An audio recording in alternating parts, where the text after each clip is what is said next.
ebidensya, kitang-kita na may maraming galit kay Ibarra. At si Padre Salve, mukhang may motibo rin. Gusto niya ang kapangyarihan ng bayan. At ito naman si Doña Victorina, nagkakalat ng chismis tungkol sa pamilya ni Ibarra.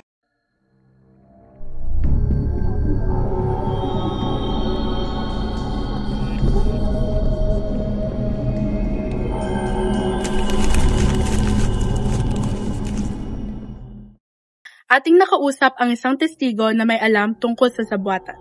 Maraming taong sangkot, pero may isang natutulak ng lahat mula sa anino. Pinlano nila ang kasawian ni Ibarra.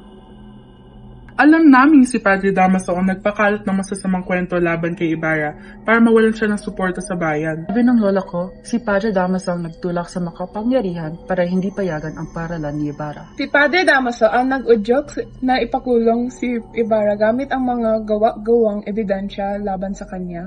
Narinig ko noon na binayaran ni Padre Damaso ang ilang opisyal para mapasa ang pangalan ni Ibarra sa listahan ng mga Maribelde.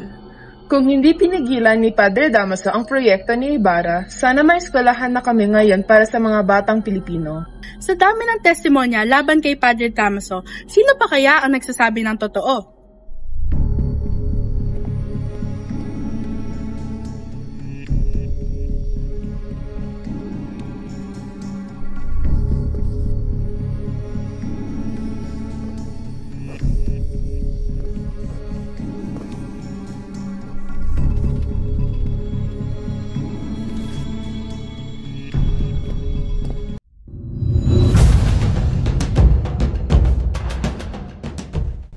Bakit parang may nagbago sa board?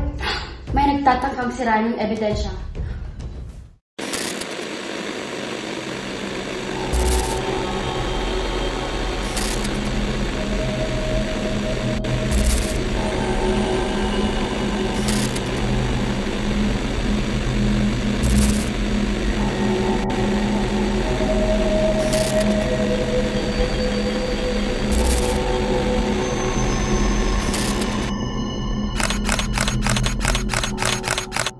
Ikaw ang nagbago ng ebidensya. Hindi ka makakapagtago.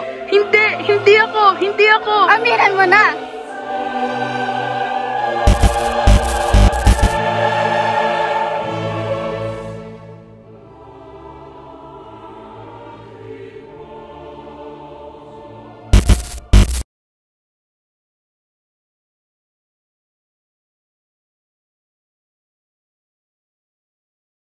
Sa kasaysayan, hindi lahat ng masamang nangyayari ay nananatiling nakatago.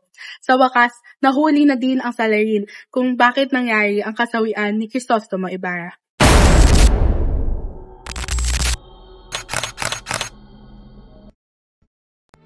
Ang kasaysayan ay hindi laging sinusulat ng mga bayani. Minsan, ito'y binabaluktot ng mga nasa kapangyarihan. Gaya ng isang korap na pari na tinatakpan ang kanyang mga bakas gamit ang dasal at dangal. Si Crisostomo Ibarra ay may pangarap. Isang bayan na gising, may edukasyon at malaya. Ngunit sa halip na pag-asa, kapahamakan ang kanyang tinanggap dahil sa takot, kasinungalingan at kasakiman. Ngunit ang liwanag ng kaalaman ay tinakpan ng kadiliman ng takot dahil alam nilang sa edukasyon, nagigising ang isip ng bayan. Huwag tayong manahimik kapag ang katotohanan ay isinusuko sa kasinungalingan. Dahil kung mananatili tayong tahimik, mulit-muli, maisa na namang Ibarra ang mababaon sa kadiliman.